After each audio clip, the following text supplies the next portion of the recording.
Assalamualaikum warahmatullahi wabarakatuh. Eh, Sebelumnya, mohon maaf agak sedikit terlambat. Kita mulai ya pertemuan hari ini. Rabbi shrah li sadri wa yassir li amri wahlul 'uqdatam min lisani yafqahu qawli. Rabbi zidna ilma warzuqna fahma bi rahmatika ya arhamar rahimin. Kok yang badannya kosong, yang badannya agak kesini aja nggak sih? Ya kan? Gitu aja. Biar lebih jelas. Hah? Terus yang badannya ke sini. Aman nggak kira-kira? Mendingan kayak gitu kan daripada berat di sini.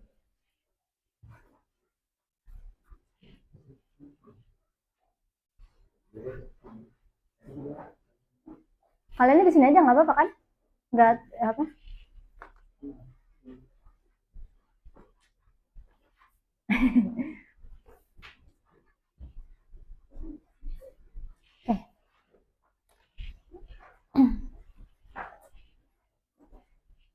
Bismillah. Lanjut ya. Sekarang kita lanjut pembahasan ke halaman 101.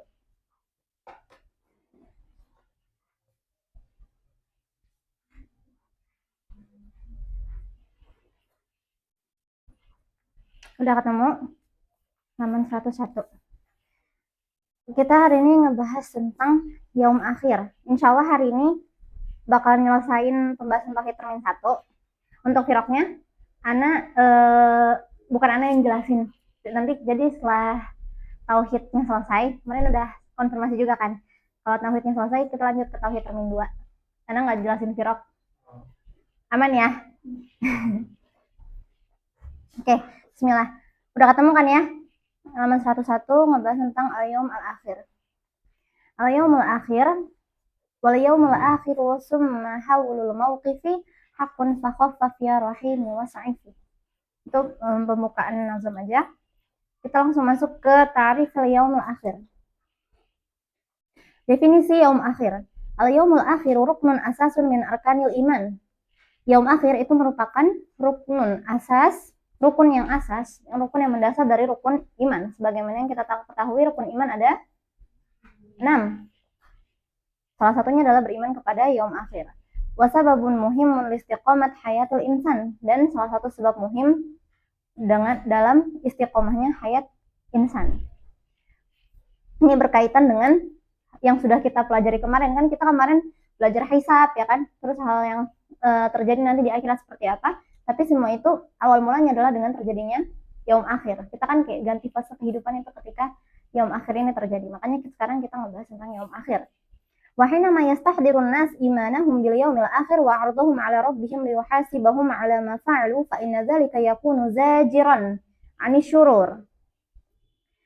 Maka kenapa kita harus mempelajari tentang yaum akhir, mengimani yaum akhir? Biar apa? Yakunu zajiran 'ani syurur. Ketemu? Zajiran 'ani syurur artinya adalah seperti ancaman atau pencegah seseorang dari syurur, dari kejahatan.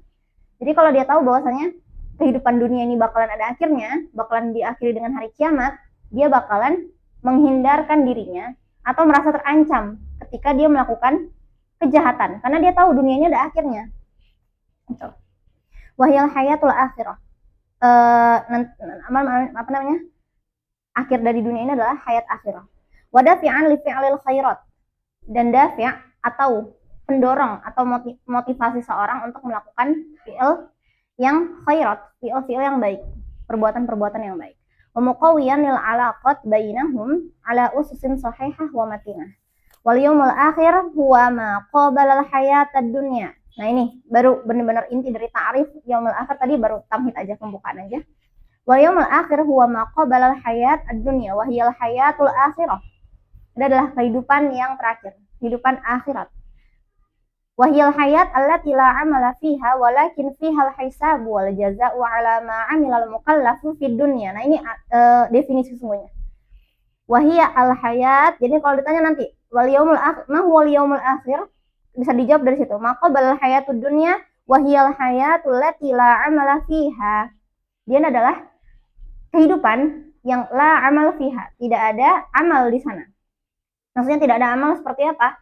Maksudnya manusia tidak melakukan apa-apa di sana. Maksudnya tidak melakukan apa-apa apa? Tidak menjadi mukallaf ketika di sana. Tidak beramal, tidak, ya kan di akhirat manusia tidak sholat, tidak berzakat, tidak haji, tidak puasa lagi. Jadi mereka tidak beramal, udah bukan waktunya lagi untuk beramal. Walakin fihal hisab, tapi di sana ada hisab. Kan amalnya udah selesai fase beramalnya di kehidupan dunia, makanya di kehidupan akhirat adanya hisab dan jaza. Adanya perhitungan dan pembalasan. Jadi untuk mudah mengingatnya, apa itu hari akhir? Yang mudah diingat adalah hari yang tidak ada amal di sana, tapi adanya apa? Pembalasan, dan perhitungan dan pembalasan. Itu kata kuncinya. Tidak ada amal, tapi adanya perhitungan dan pembalasan. Alama amilal mukallaf di dunia. Atas apa yang dilakukan seorang mukallaf di dunia. Apa arti mukallaf? Mukallaf itu artinya yang baligh dan akil.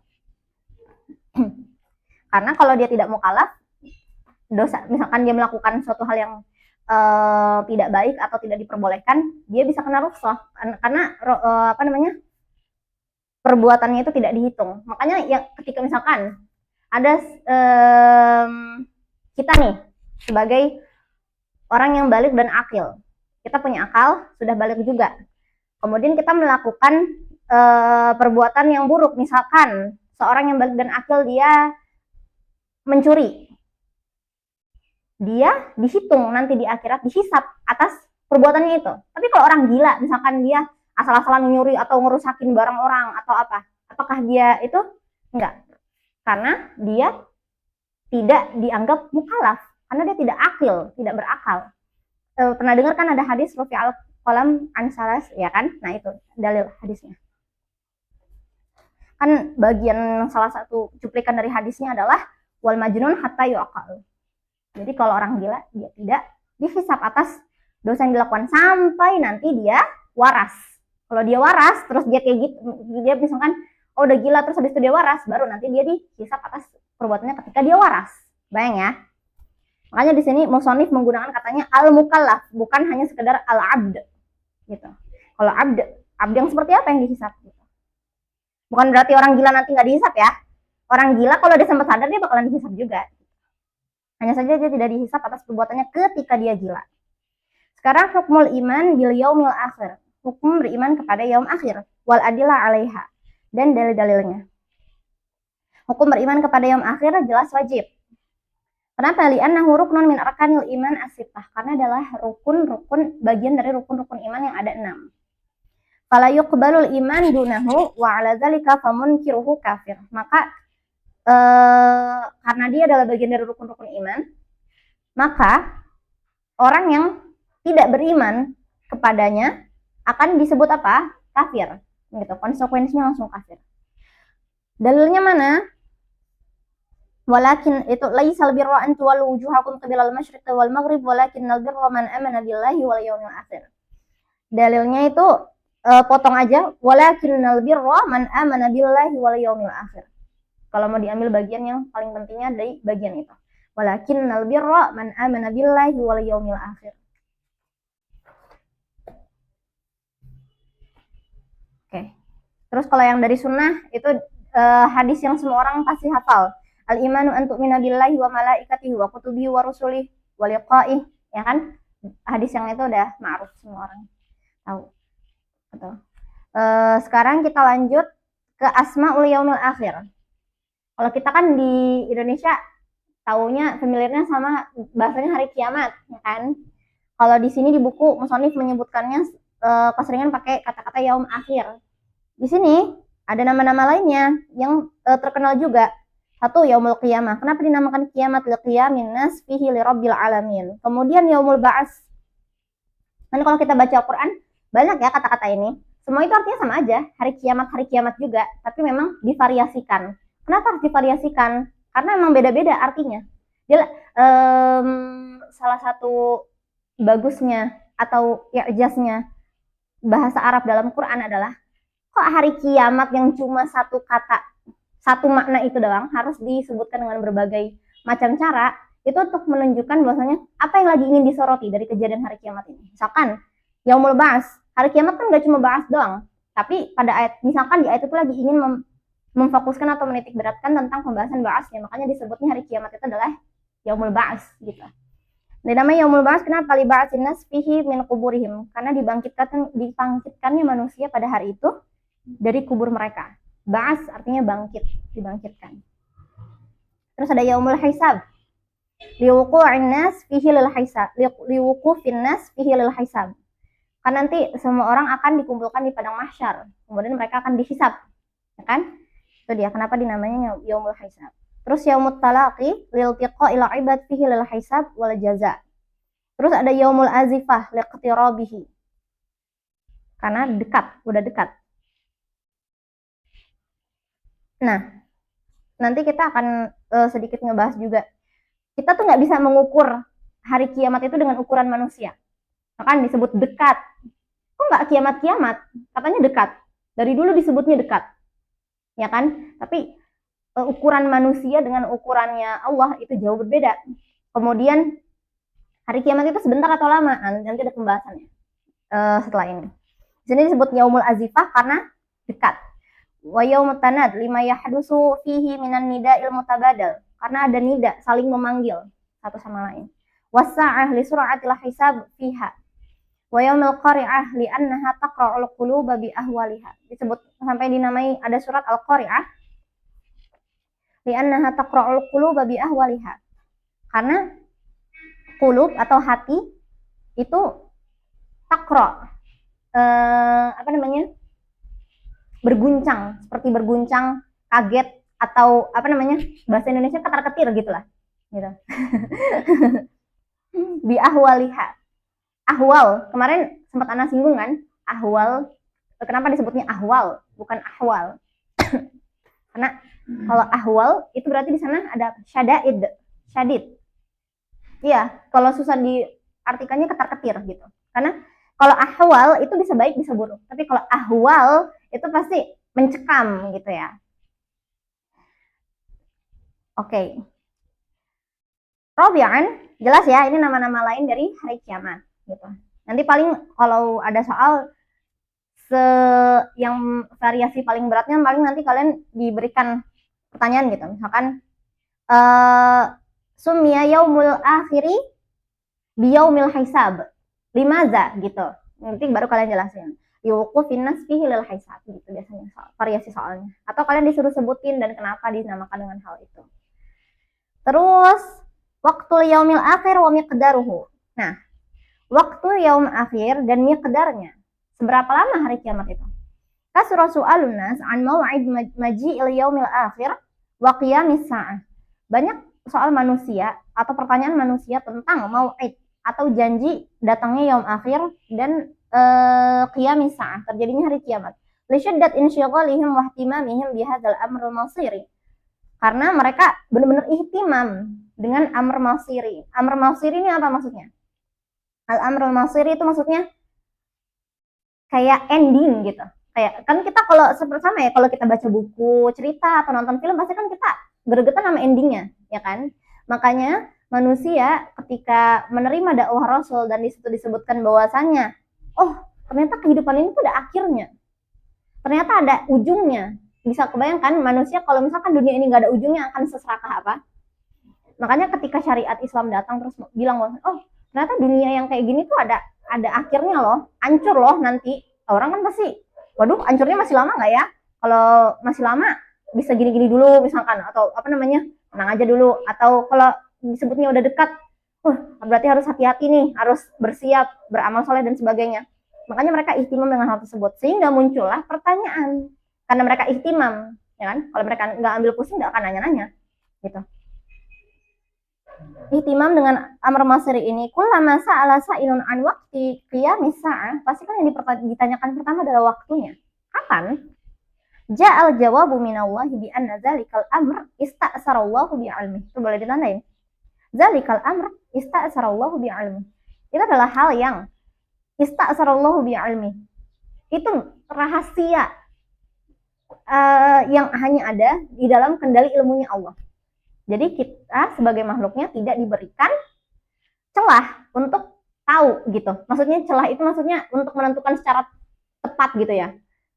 Kapan kiamat itu? Itu memang rahasia ilmunya Allah. Kita hanya bisa melihat tanda-tandanya, ya kan? Manusia hanya diberi kemampuan untuk seperti itu. Lam ya'lam ahadan bihi. Tidak diberitahu seseorang pun tentangnya. Tentang apa? Tentang waktu kejadian tepatnya itu kapan. Wa anna qiyamatal qiyamati ta'ti baghtatan. Tiba-tiba datangnya. Fala takhda'u li hisabatil bashar, maka tidak akan tunduk kepada hisabatil bashar, kayak ramalan 2012, kiamat 2012, ya kan? Atau ramalan kayak sekarang, atau kan sekarang lagi banyak nih kayak ramalan nanti tanggal segini bulan segini tahun segini bakalan ada hari kiamat. Enggak, hari kiamat itu tidak tidak tunduk kepada hisabat yang seperti itu. Atau manusia sekarang membuat teknologi, Hadi boleh minta tolong itu enggak, maaf takut nanti kena pintunya, bisa aman, takutnya nanti kaget aminnya jeder gitu. Lanjut ya. Jadi hari kiamat itu tidak tunduk dengan perkiraan-perkiraan itu. Kalau misalkan kita lihat sekarang teknologi yang kayak misalkan di Jepang yang ngebangun apa tuh namanya, bunker ya, di bawah tanah atau apapun itu, atau yang di negara-negara lain bikin goa yang nggak bisa diguncang sama getaran sekian-sekian, itu nggak akan works di hari kiamat. Nggak ada teknologi yang bisa kayak gitu. Makanya hari kiamat itu tidak akan tunduk kepada hisabatnya manusia. Itu kan hisabat manusia, pencegahan-pencegahan kayak gitu. Wala litawaqqu'atihim. Wadalil ala dzalika qawlu yas'alunaka 'anis sa'ah ayyana mursaha qul innama 'ilmuha 'inda rabbi. Dah sampai situ. Yas'alunaka 'anis sa'ah ayyana mursaha qul innama 'ilmuha 'inda rabbi. Cukup sampai situ dalilnya. Kalau ditanya tentang waqtul yaumil akhir wa miqdaruh, jawabannya yaitu ilmuha 'inda rabbi. Rasulullah ketika ditanya, jawabannya ilmuha 'inda rabbi. Nah, lanjut ke halaman berikutnya.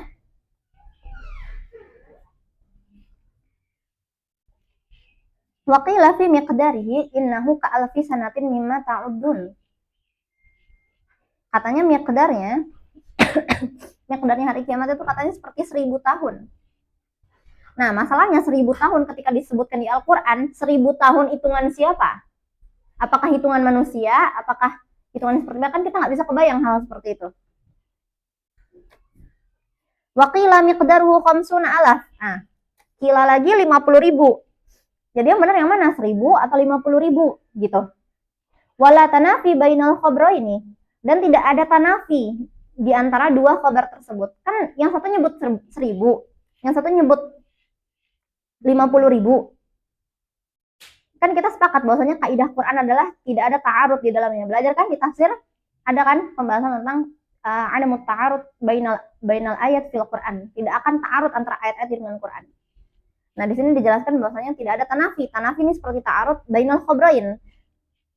Kok kan pertanyaan, kok yang satu nyebut 1000 suka satu 90.000 kok seperti kontradiksi? Li'annal maqsuda huwa tulul muddah. Karena maksudnya adalah tulul muddah.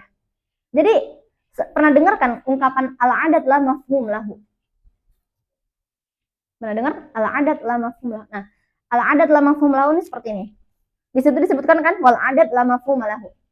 Adat la mafhum lahu nih kayak gini misalkan. Aku loh di sini nunggu udah seabad. Tuh, kalau kita marah-marah sama orang. Atau aku bakalan nunggu 1000 tahun juga aku tungguin gitu. 1000 tahun emang dia masih hidup. Dia nggak bermaksud dengan 1000 tahun itu gitu. Atau aku di sini udah nunggu udah seabad gitu. Apakah dia benar-benar seabad? Enggak. Itu namanya al-adad la mafhum lahu. Jumlah angka itu la mafhum lahu. Yang dimaksud itu bukan benar-benar angkanya. Kebayang ya? Al-adad la mafhum lahu maksudnya seperti itu. Bukan berarti benar-benar seabad, bukan berarti sama benar-benar 1000. Maksudnya adalah bukan adatnya, tapi wow, segitu lamanya, wow, segitu panjangnya. Itulah hikmahnya. Kebayang ya? Jadi bukan adatnya. Jadi ketika disebutkan yang satu ayat bilang 1000, yang satu ayat bilang 50.000, al-adad la mafhum lahu. Jawabannya simpel gitu. Yang karena yang dimaksud adalah tulul muddah, panjangnya, sebegitu lamanya. Gitu. Jadi tidak ada kontradiksi ya. Jelas ya, kebayang ya? Kenapa disebut tidak ada kontradiksi meskipun kata-katanya jelas-jelas beda, 1000 dan 50.000. Au annal yauma yakhtalifu bi ikhtilafi ahwalin nas. Di sini juga disebutkan bahwasanya atau hari tersebut akan berbeda panjangnya bi ikhtilafi ahwalin nas, berbeda dengan perbedaan keadaan manusia di sana. Kan manusia berbeda-beda. Ada yang orang mukmin, ada yang orang kafir, ada yang orang fasik. Katanya fayarul kufaru annahu ka 50,000. Mungkin saja orang kafir itu merasakan kiamat itu seperti 50.000 tahun. Orang fasik melihatnya seperti 1000 tahun. Wa yara ghairuhum annahu muddah yasira, atau dan yang lain malah merasa itu sebentar aja. Gitu. Hatta la yaral mu'minu annahu akhaffu min sholatin maktubah. Sampai katanya bisa jadi seorang mukmin itu merasakannya akhaf min sholatin maktubah, lebih cepat atau lebih ringan bahkan terjadi hari kiamat itu daripada melaksanakan sholat fardu. Jadi kebayang kayak ujian deh. Untuk orang-orang yang sudah bersiap, mungkin ujian itu rasanya kayak ya sekejap doang gitu. Tapi untuk orang-orang yang tidak belajar sama sekali ketika ujian, wah ujian tuh rasanya bisa kayak sahabat. Tiap hari rasanya seperti siksaan, ya kan? Kayak, waduh ngebut tiap hari gitu. Nah, itu yang dibilang beda persiapan, beda rasa kondisinya gitu ya. Nah, katanya bisa jadi begitu juga lah perumpamaan rasanya hari kiamat. Makanya kok bisa beda gitu. Jadi ada dua kemungkinan untuk menjawab dua ayat yang terlihat kontradiksi tersebut. Boleh dipakai ya? Biar kebayang nanti kalau misalkan ditanyakan tentang ayat ini. Yang satu nyebutnya alf sana. Yang satu nyebutnya khamsuna sana. Di situ dikatakan apa?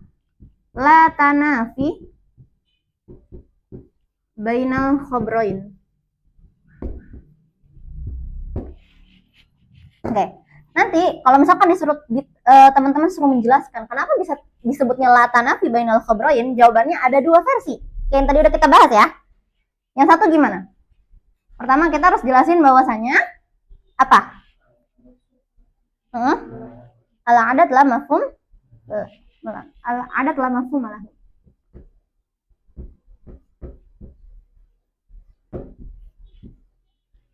Terus dijelasin fa'innal maqsud huna apa? Yang dimaksudkan di situ aslinya apa? Tulul muddah. Oke, jelas ya? Ini adalah cara yang pertama. Yang kedua, apa? Akan berbeda sesuai dengan ahwal manusia. Saya talif biikhtilaf ahwalin nas. Akan berbeda sesuai dengan ahwalnya nas, manusia di sana. Maka nggak usah terlalu banyak cabang-cabangnya. Nanti boleh kalau kalian jelasin orang kafir melihatnya seperti 50.000, orang fasik seperti 1000, boleh aja nanti kalau di soal. Tapi ini udah apa namanya? Sudah mencakup inti jawabannya. Berbeda-beda sesuai dengan ahwalnya manusia gitu. Seperti yang tadi kita udah bahas. Orang kafir ngerasanya segini, orang mukmin segini, bisa beda gitu ya. Jadi kalau nanti disuruh jelasin tentang dua ayat itu yang terlihat kontradiksi, kita jawab tidak. Intinya ini, tidak ada kontradiksi di antara dua kabar tersebut. Cara menjelaskannya adalah kalian jelaskan dua wajah ini. Oke, jelas ya?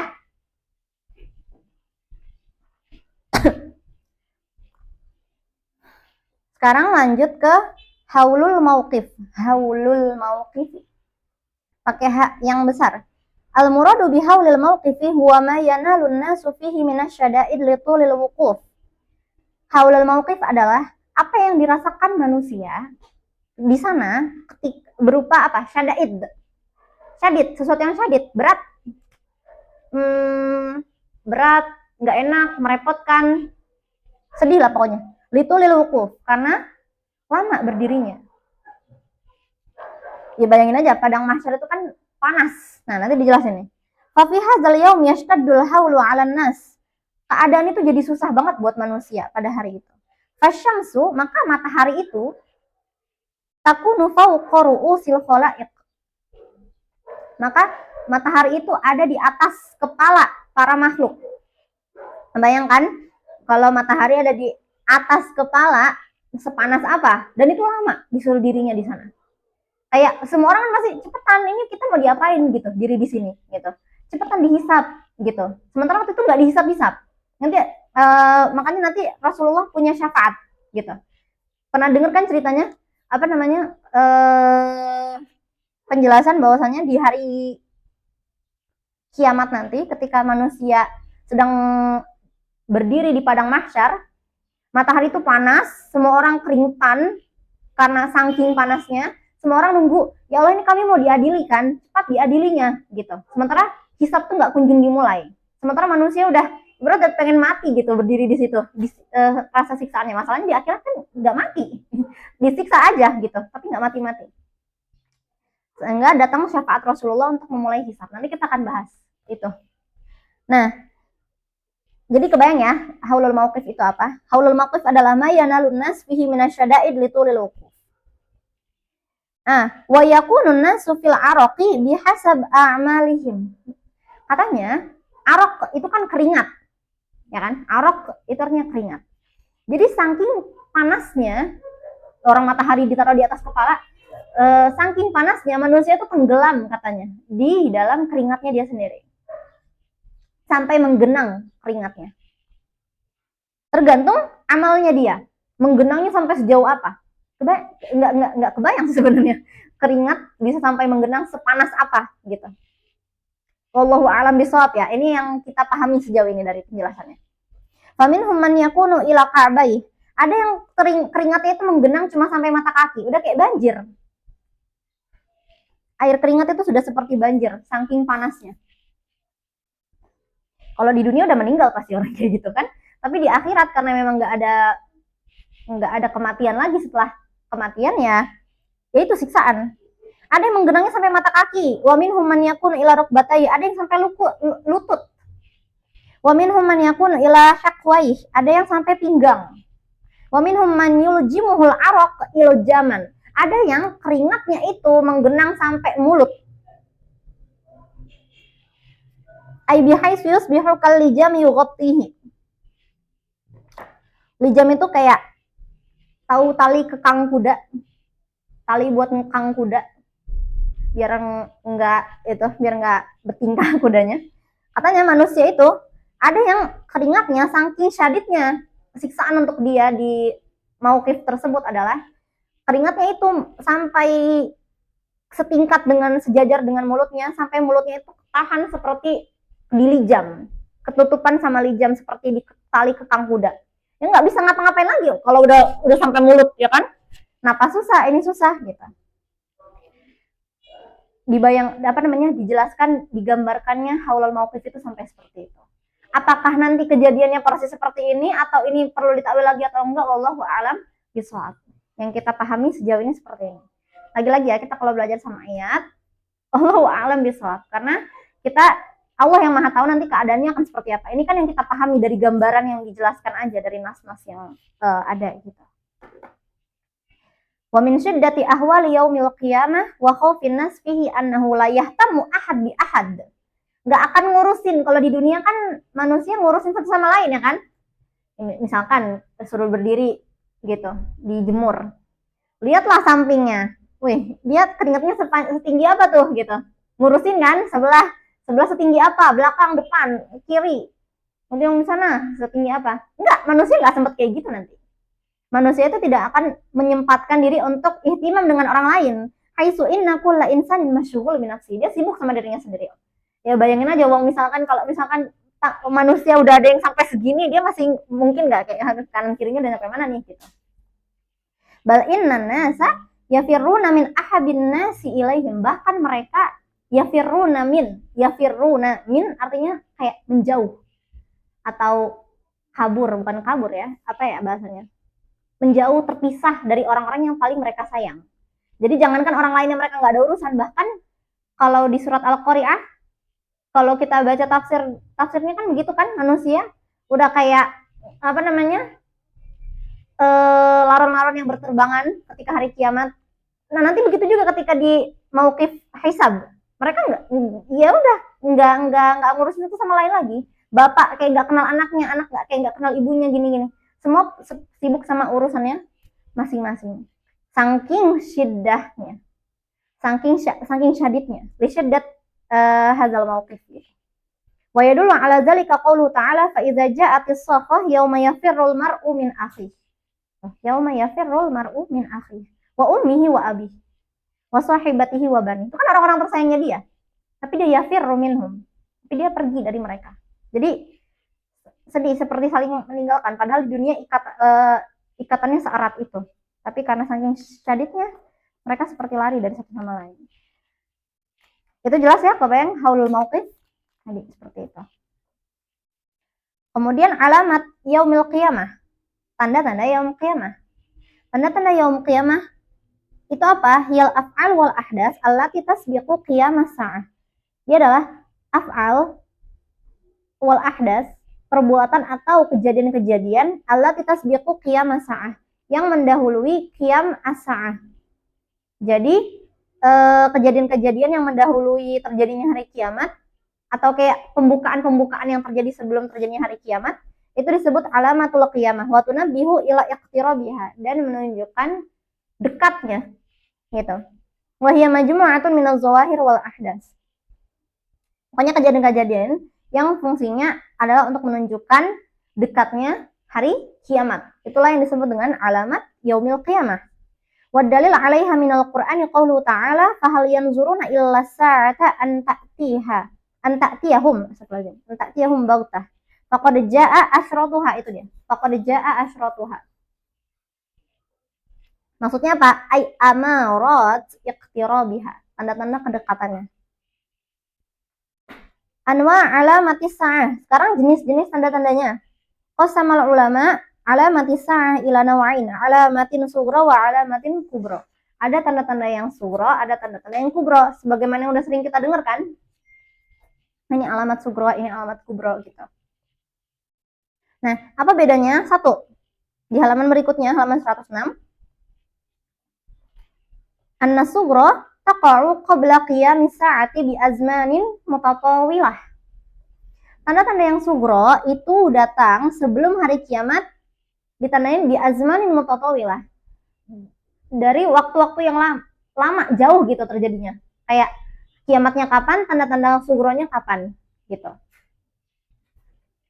Wa fi hinil kubra taqa'u qabla qiyamis sa'ah bi waqtin qarib.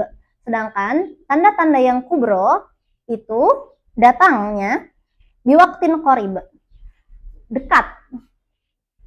Kalau tanda-tanda sugro, nanti kan kita akan ngebahas tanda-tanda sugro itu yang seperti apa aja, kalau tanda-tanda kubro yang seperti apa aja.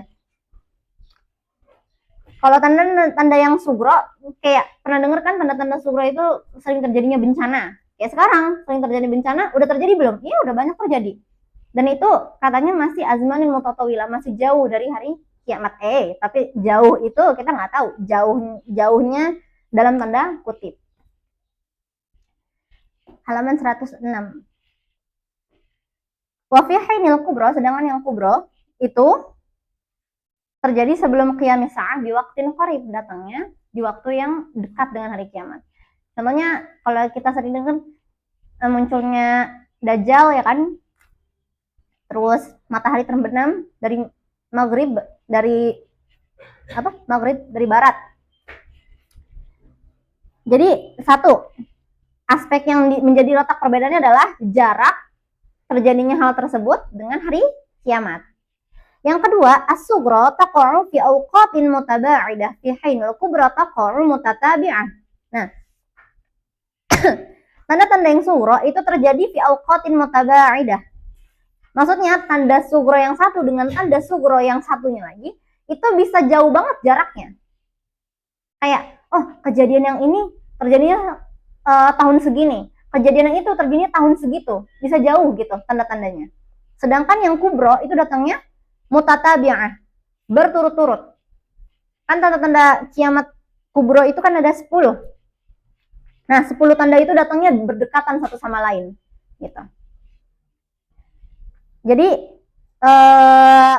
aspek yang kedua, letak perbedaannya adalah dilihat dari jarak atau frekuensi terjadinya tanda-tanda tersebut.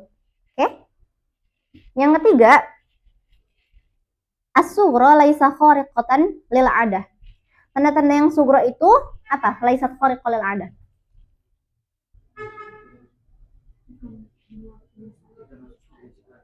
Tidak masuk kebiasaan atau tidak keluar dari kebiasaan?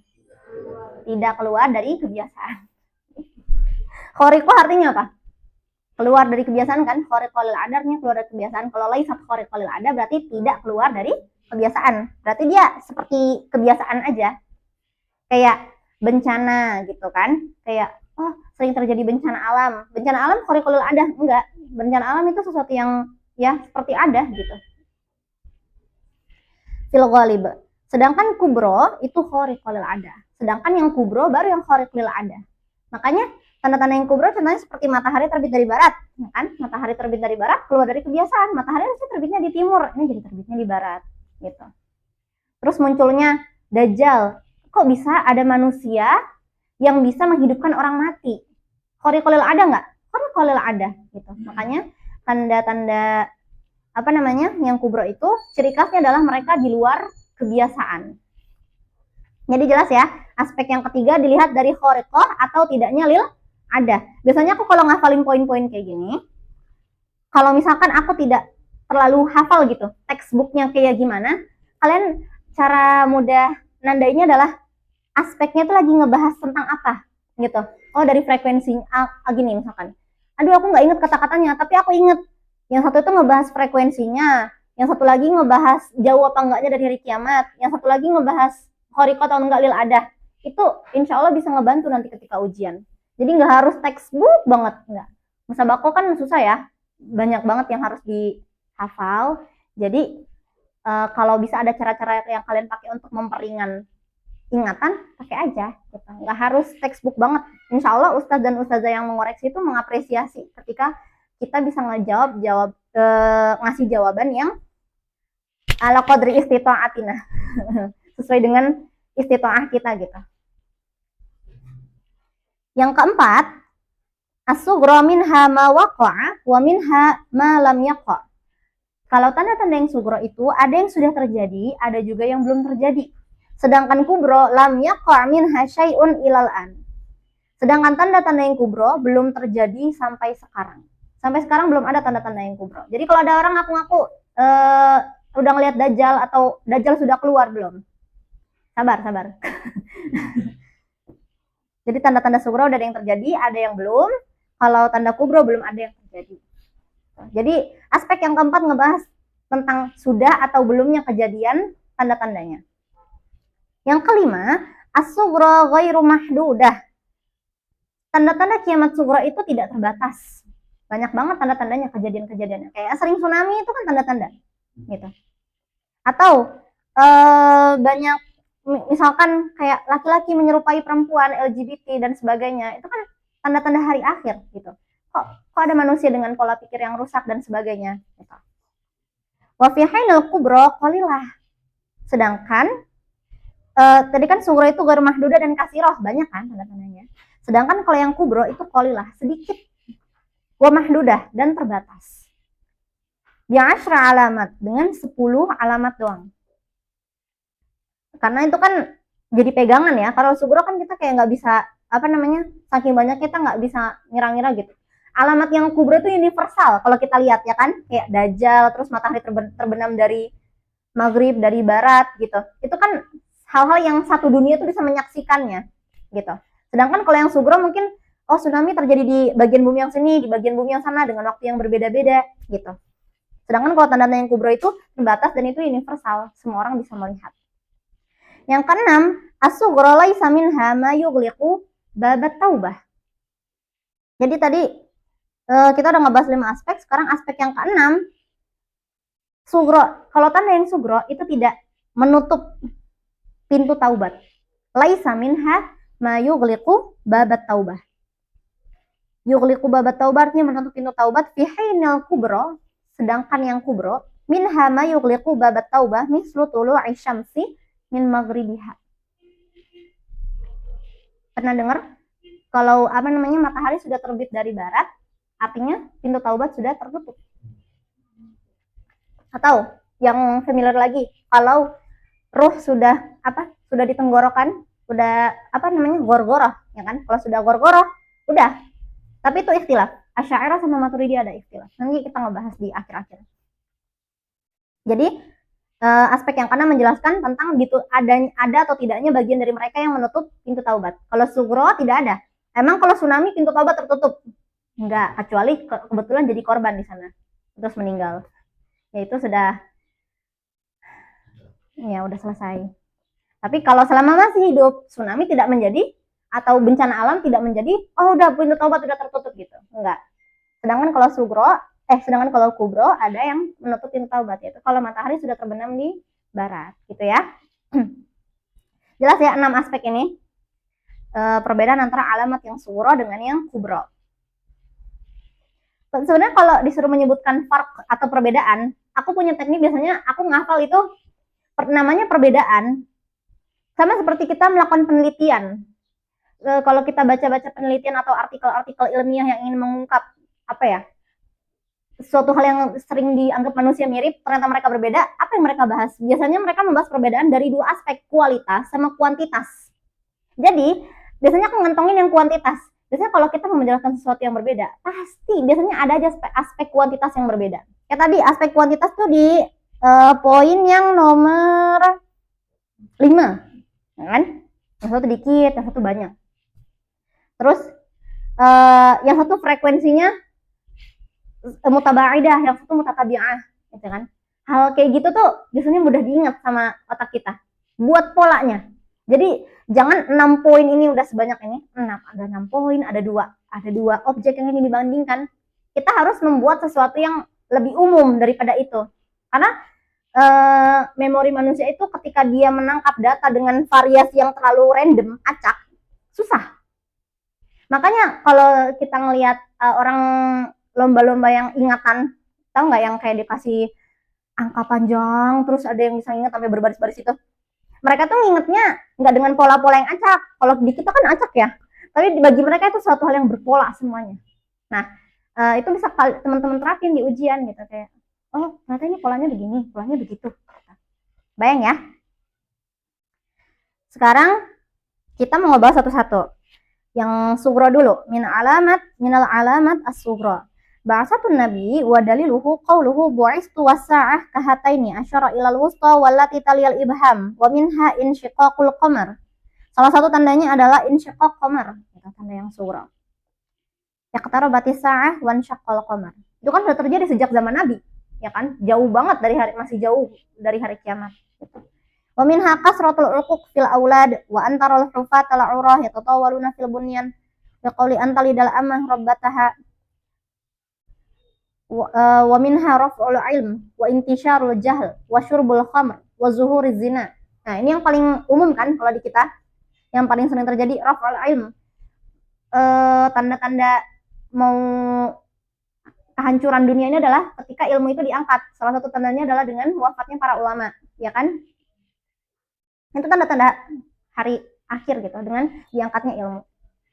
Atau banyak kebodohan, intisyarul jahl, wasyurbul khamr, dan orang banyak yang mabok-mabokan. Minum itu udah kayak hal biasa. Itu kan tanda-tanda kerusakan pola pikir, tanda-tanda hari akhir.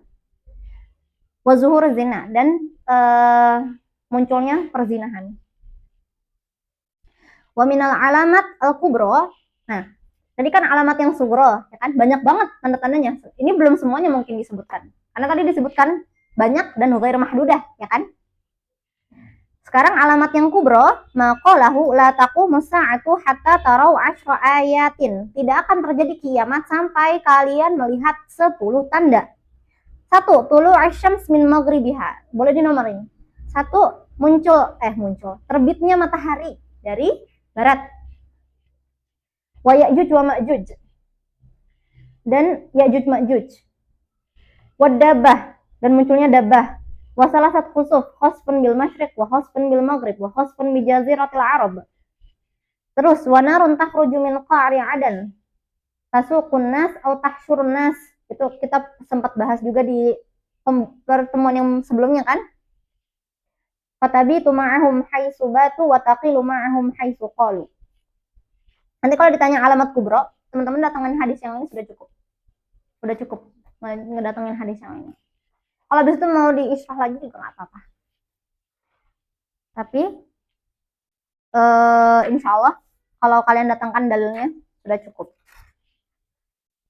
Jadi jelas ya, tadi kita ngebahas tentang hari akhir, hukum iman kepadanya, tanda-tandanya, terus perbedaan antara tanda-tandanya. Terus tadi kita ngebahas tentang yang ayat ini. Nanti siapa tahu kalau di ujian gurunya pengen atau tatwir lagi pengen memvariasikan soal, biasanya asik ini untuk dikeluarin gitu. Jadi bisa dipahami poin yang tadi ya. Sekarang salah satu khusuf. Ada khosfun yang bil masyriq, ada khosfun yang bil maghrib, ada yang khosfun di jazirat al arab. Khosfun itu seperti kelompok, tapi Ana sendiri belum apa namanya, belum kebayang kelompok itu yang seperti apa, belum pernah dengar penjelasannya. Jadi sejauh ini yang Ana pahami itu seperti kelompok, tapi kelompok itu seperti apa bayangannya, Ana sendiri juga belum kebayang. Sejujurnya kalau ngebahas tentang hari kiamat itu kayak tadi, ya misalkan keringat itu sampai atas, kita nggak kebayang, anak-anak juga nggak kebayang gitu, keringat sampai atas itu seperti apa. Nanti kalau teman-teman misalkan nemu referensi lain, misalkan ada takwil dari yang arok tadi itu ya, itu ternyata bukan keringat yang sampai menggenang atau sebagainya, boleh disampaikan, nanti kita bahas bareng-bareng ya. Kan ini yang kita pahami gitu. Kalau teman-teman lihat dalam memahami nas, ulama juga banyak yang ikhtilaf gitu. Takutnya kita lagi ngebahas dari satu POV aja, mungkin ada takwilan lain, nanti boleh dibahas bareng-bareng. Tapi kalau yang khosfun itu Ana belum kebayang, takut nanti salah menjelaskan. Oke. Sekarang lanjut ke bab syafaat, hasanat, sayiat, dan taubat. Itu sudah wahdah yang rabi'ah.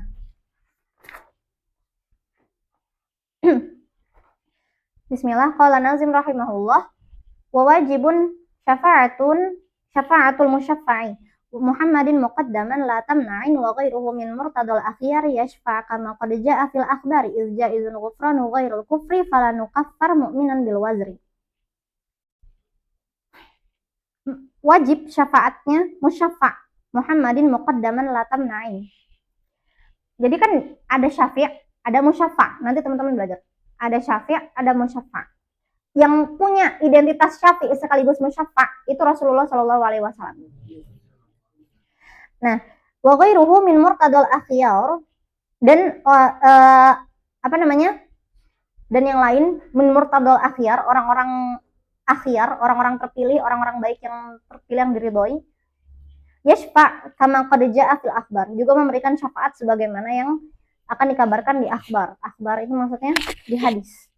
Izja izun ghufranu ghairul kufr, pengampunan atas ghairul kufr, selain kekafiran itu jaiz. Fala nukaffar mu'minan bil wazr, maka seorang mukmin itu tidak akan dihukum, tidak sembarangan dihukumi kafir dengan sekedar dosa gitu, atau sekedar hukuman dosa, tidak langsung dihukumi kafir. Kemudian ta'rifus syafa'ah. Sekarang kita mau ngebahas definisi syafa'ah. Asy-syafa'atu lughatan al-wasilah wa talab. Syafa'ah secara lughah artinya adalah wasilah dan talab. Wa syar'an, dan secara syara' artinya adalah su'alul khair minal ghairil ghair. Permintaan hal baik dari orang lain ke orang lain. Wa syafa'atul maula ibaratun an 'afwihi. Wa qatun sabu syafa'a ilallahi kama fi qawlihi qul lillahi syafa'atu jami'an lahul mulku samawati wal ard summa ilaihi turja'un. Wa yakunu ma'naha qabulus syafa'ah awil 'afu. Jadi tadi kan disebutkan di tarifnya secara syara'an, wa syafa'atul maula ibaratun an 'afwihi, ya kan? Syafaatul maula kan maksudnya syafaat Allah. Kok Allah memberikan syafaat gitu? Qatun sabus syafa'a ilallah seperti yang ada di ayat Quran tadi. Maksudnya apa? Makna qabul asy-syafa'ah. Maksudnya diterimanya syafaat. Maksudnya Allah meng-ACC gitu kalau bahasa kita sekarangnya. Kayak iya di ACC gitu. Pemberian syafaatnya. Artinya apa? Diampuni. Gitu ya. Makanya syafaatul maula ibaratun an afuhi.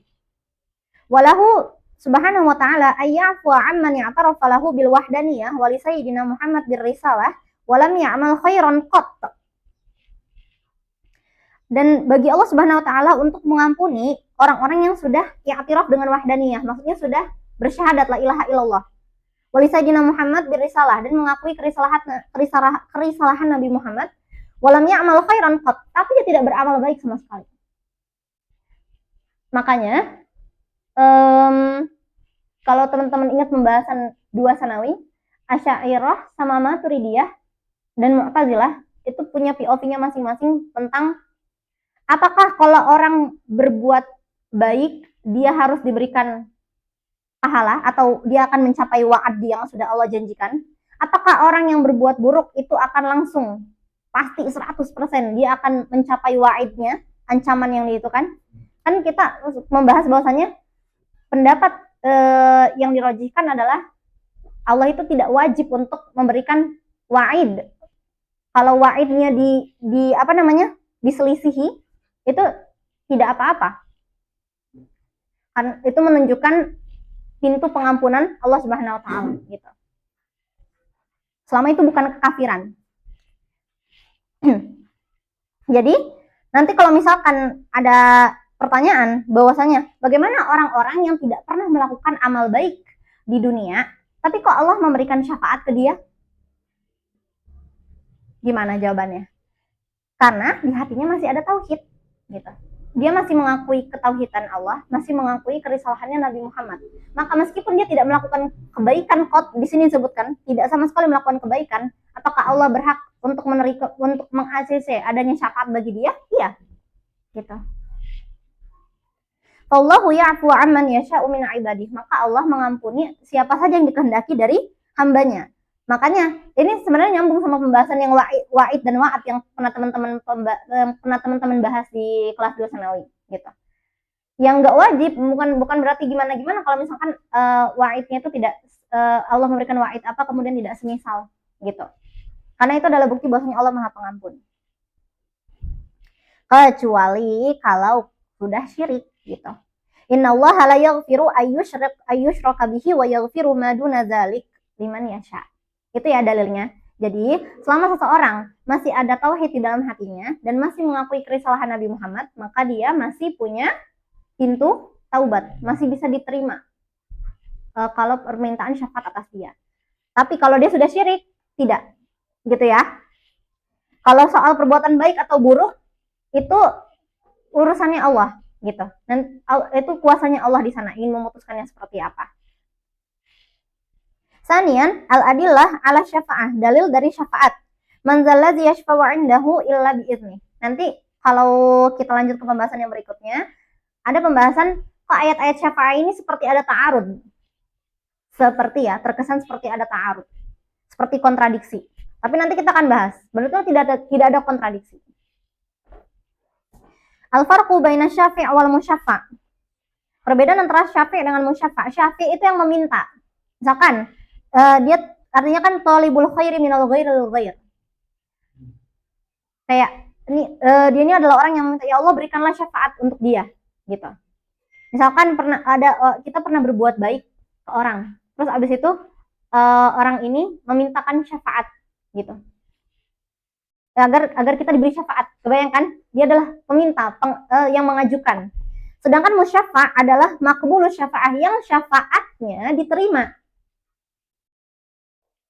Wa qad ikhtussar Rasul sallallahu alaihi wasallam bi annahu awwalu syafi'. Dan Rasulullah telah terkhususkan bahwasanya beliau adalah awwalu syafi'in, syafi' yang pertama, wa awwal musyaffa' dan juga musyaffa' yang pertama.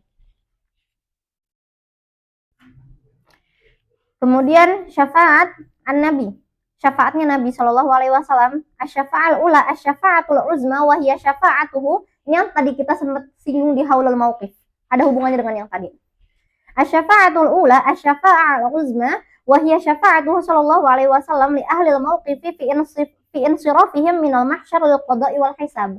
Tadi kan kita ngebahas di haulul mauqif bahwasanya manusia itu berdiri sangat lama di padang mahsyar sampai tersiksa, sampai keringetan karena matahari seperti ada di atas matahari di atas kepala gitu digambarkannya. Kemudian manusia di situ tersiksa, manusia bertanya-tanya, ya Allah ini kapan kami dihisabnya? Sudah saking lamanya berdiri di sana, merasakan syada'id.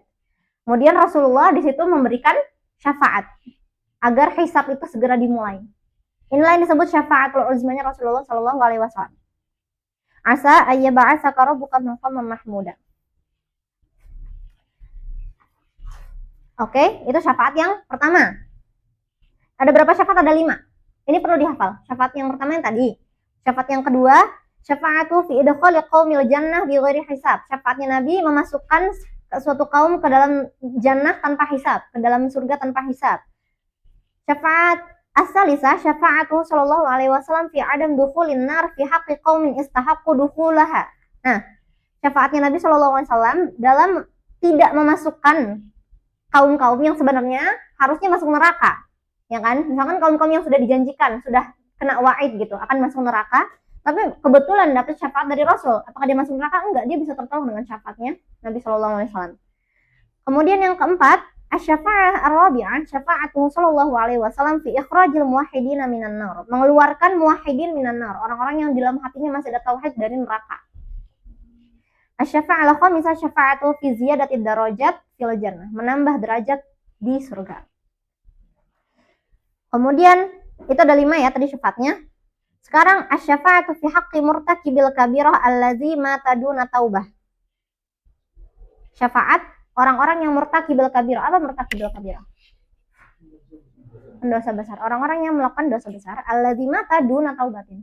Dia pendosa besar kemudian dia meninggal dalam keadaan belum bertaubat. Asbata hadzal naw' min asy-syafa'ah ahlus sunnah. Itu yang perlu ditandai. Itu udah jawabannya di kalimat pertama. Asbata hadzal naw' min asy-syafa'ah ahlus sunnah. Ahlus sunnah telah mengisbat adanya jenis syafaat ini. Fihin ankarul mu'tazilah asy-syafa'ah li ahlil kaba'ir. Sedangkan Mu'tazilah mengingkari. Jadi jawabannya udah ada di statement paling awal. Ahlus sunnah mengakui adanya syafaat untuk orang-orang yang seperti ini, sedangkan Mu'tazilah tidak. Mu'tazilah tidak menerima. Aw adam dukhulihim fiha. Li'annahum yaquluna bi khuludil fasiq allazi irtakaba kabiratan. Karena Mu'tazilah bilang bahwasanya orang-orang fasik yang irtakaba kabiratan akan khulud di dalam neraka, akan kekal di dalam neraka. Walam yatub minha finnar. Wa syafa'a binan ala mazhabim takunu fi ziyadati sawab li ahlil jannah faqat. Itu ya. Jadi perbedaan prinsip. Mereka menganggapnya syafaat itu adalah ziyadatus sawab. Ketika seseorang sudah ada di surga kemudian ditambah lagi pahalanya.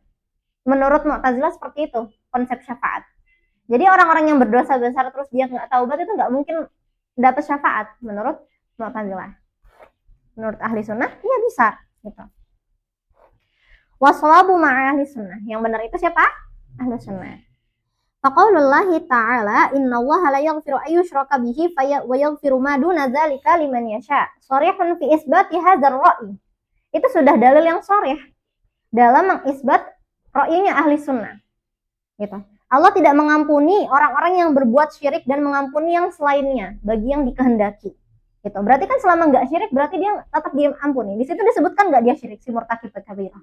Nggak disebutkan dia syirik. Maka selama tidak disebutkan dia syirik berarti masih ada potensi atau pintu taubat dan syafaat untuk dia.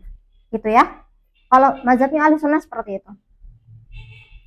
Nah, ini yang menarik. Falam yu'allaq al-maghfirah ala taubatin wa innama 'allaqaha 'ala al-masyiati. Maka maghfirah itu tidak dikaitkan dengan taubat. Tapi maghfirah itu dikaitkannya dengan masyiah. Beda nggak? Kontras kan? Kalau ta'lifnya maghfirah adalah dengan taubat, maka orang-orang yang bermaksiat murtakibul kabirah duna taubat tadi nggak mungkin diampuni. Tapi di sini diluruskan bahwasanya maghfirah itu dita'lifnya dengan apa? dengan masyiah, tapi dengan kekuasaan atau dengan kehendaknya Allah. Kebayang ya? Mazhabnya Ahlussunnah seperti itu. Bahwasanya semua itu ujungnya kepada masyiah. Taubah itu kan sebenarnya wasilah aja untuk nantinya dapat maghfirah dari Allah. Tapi kalau Allah sudah menunjukkan masyiahnya, ya udah. Wasilah-wasilah seperti tadi itu lemah gitu, tunduk. Jadi kebayang ya? Maghfirah itu mu'allaq dengan masyiah, bukan dengan taubat. Amma iza taba fahunaka wa'dun akhar biqubulit taubah. Sedangkan kalau dia bertaubat, maka sudah ada janji baik lain tentang diterimanya taubatnya. Wa wa'dul karim la yatakhallaf. Nah, kalau wa'ad la yatakhallaf, ya kan? Tidak diselisihi. Sadisan ar-raddu ala man ankara syafa'ah. Tadi kan kita melihat bahwasanya ada yang mengingkari syafa'ah. Apa nama kelompoknya? Mu'tazilah. Hunaka man ankara syafa'ah mustadilan biqaulihi ta'ala fama tanfa'uhum syafa'atu syafi'in. Tidak akan bermanfaat atau berguna bagi mereka syafa'atu syafi'in. Jadi mereka pakai dalil yang ini. Kan sorehnya seperti itu kan? Secara tersuratnya seperti itu. Alladzi yadullu min wajhat nazarihi adam wujudi syafa'at yaumil qiyamah. Bagaimana cara kita membantah balik pendapat mereka? Ar-raddu alaihi inna syafa'ah yajibul iman biha. Satu, yang harus diimani dulu adalah syafa'ah itu wajib untuk beriman kepadanya. Itu statement pertama. Dasarnya dulu. Harus beriman kepada syafa'at dulu ya. Kalau dia nggak beriman ya susah. Gitu. Jadi yang pertama dia harus beriman dulu. Disebutiha bil kitabi wa sunnah wa ijma' wa inna syafa'ah al-muntafiyah. Fil ayat ini udah masuk yang poin kedua. Wa inna syafa'ah al-muntafiyah, syafa'ah yang dinafikan di ayat ini, al-maksud biha al-kuffar. Yang dimaksud adalah syafaat untuk orang-orang kafir. Kebayang ya? Kalau orang kafir jelas Allah bilang, innallaha la yaghfiru ayyushraka bihi. Sesuai dengan firman Allah yang seperti itu. Jadi, yang dimaksud dengan syafaat yang tidak akan yanfa itu adalah syafaat untuk orang kafir yang memang sudah jelas-jelas disebut orang-orang yang syirik itu tidak diampuni. Gitu. Alladzina atarafu biqaulihim wa kunna nukadzibu biyaumiddin. Wa kadzalika ma warada fi qoulihi ta'ala 'ala lisanil kuffar yaumil qiyamah wa ma adallana illal mujrimun fama lana min syafi'in. Itu orang-orang kafir yang bilang seperti itu. Bayang ya? Jadi bentar, kita bahas dulu ayat yang itu. Ini udah, boleh Anda hapus? Ini dihapus ya. Oh, udah kan?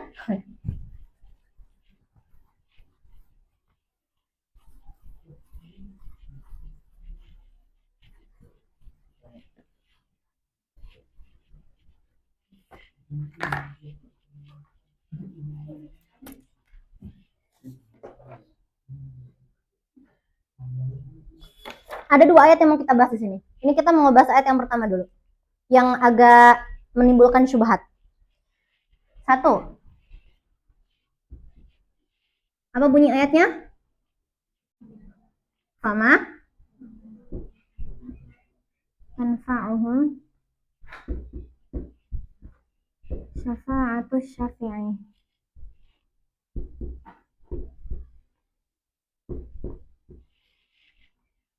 Oke. Ini adalah istidlal bagi orang-orang yang menafikan. Yang badan kelihatan? Ini adalah istidlal bagi orang-orang yang menafikan adanya syafaat. Kemudian bagaimana cara kita memberikan POV lain untuk ngerod pendapat mereka? Gimana bilangnya?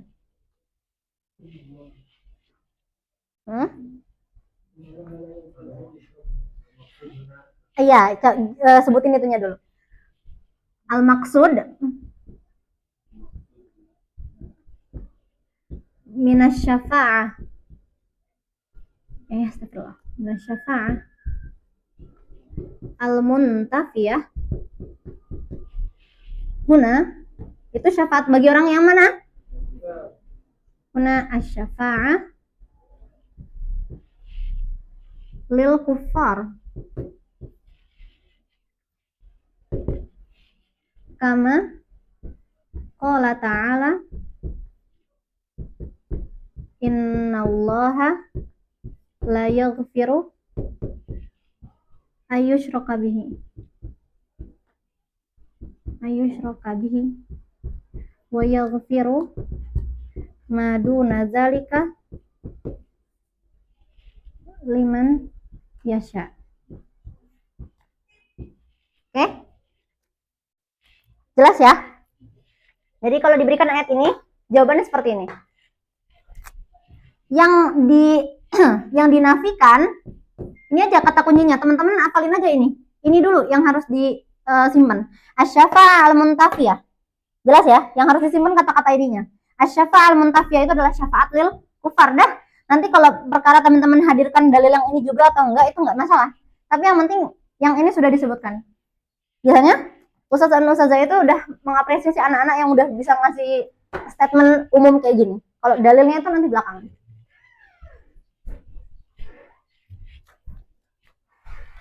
Itu ayat yang pertama. Ada ayat yang kedua yang menimbulkan syubhat juga, yang menjadi istidlalnya para orang-orang yang para munkirun asy-syafa'ah. Mana lagi ayatnya? Wattaqu yawman la tajzi nafsun an nafsin syai'a wa la yuqbalu minha syafa'ah. Secara zahirnya seperti diterima nggak syafaat? Enggak, secara zahir seperti tidak diterima syafaat itu. Faqad istasna min dzalika umum asy-syafa'ati bi idnihi subhanahu wa ta'ala fi qoulihi yauma idzin la tanfa'u syafa'atu illa, ada illa di situ. Ada tul istisna, illa man adzina lahu ar-rahmanu wa radiya lahu qaula. Sampai illa man adzina lahu ar-rahman, itu sudah cukup.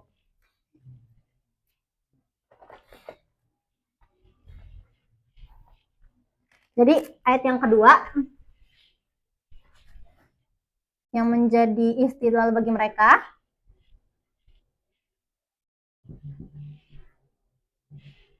la tajzi nafsun an nafsin syai'ah wala yuqbalu minha syafa'ah. Bagaimana cara ngejawabnya? Ibarahnya gimana kira-kira? Yustasna min zalika. Gitu ya cara jawab soal. Teman-teman kasih statement dulu, baru nanti dukung sama dalil lainnya. Karena kalau dalilnya dulu, bingung nanti yang baca soal. Lebih baik dimulai dengan statement dulu, baru nanti didukung dengan dalil. Yustasna min zalika fi qaulihi ta'ala, baru datengin ayatnya tadi. Kalau ini wajib ayatnya disebut ya. Karena ini jawabannya fi qaulihi ta'ala.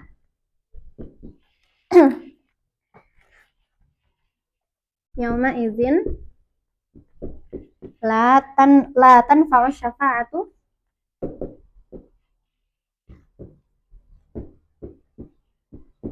illa man azina lahur rahman. Nah, dulu kalau anak ujian, saking takutnya dokter-dokternya nggak ngeh, anak sampai giniin, sampai dikasih garis biar ini loh jawabannya dari sini gitu. Jangan sampai udah anak tulis nih susah-susah nanti nggak dibaca gitu. Takutnya kan hilaf gitu. Sampai biasanya gini. Jangan semuanya digituin ya, tapi nanti yang baca iya akan dibaca gitu. Tapi kalau rasa-rasanya nih kayak aduh nih kayaknya enak nih di skip gitu ya, nggak apa-apa, jaga-jaga, takut aja terskip gitu. Ini loh kuncinya ada di situ. Sabi'an hal li ghairil anbiya syafa'ah. Tadi kan kita sepakat bahwasannya yang punya syafaat itu pasti nabi. Tapi apakah selain nabi punya syafaat? Laisa syafa'atu qasiratan 'alal anbiya. Syafaat itu tidak terbatas kepada para nabi. Itu udah jawaban. Syafaat itu tidak terbatas bagi para nabi. Bal qad yashfa'ul auliya, tapi auliya itu juga memberikan syafaat. Was-sholihun, dan orang-orang soleh, dan ulama wal ulama al-amilun, dan orang-orang apa ulama al-amilun? Orang-orang berilmu yang mengamalkan ilmunya. Wasyuhada wal malaikah kulun ala qadri darajatihi wa manzilatihi 'indallah. Sesuai dengan sesuai dengan kadar derajatnya dan kedudukannya di sisi Allah. Itu ada dalil-dalilnya, contohnya yusyafa'u syahidu fi sab'ina min ahli baitih gitu. Jadi jelas ya bahwasanya syafaat itu tidak terbatas bagi para nabi. Sekarang kita lanjut ngebahas al-hasanat wa sayyi'at. Sampai halaman berapa ini selesainya? Sampai halaman 134.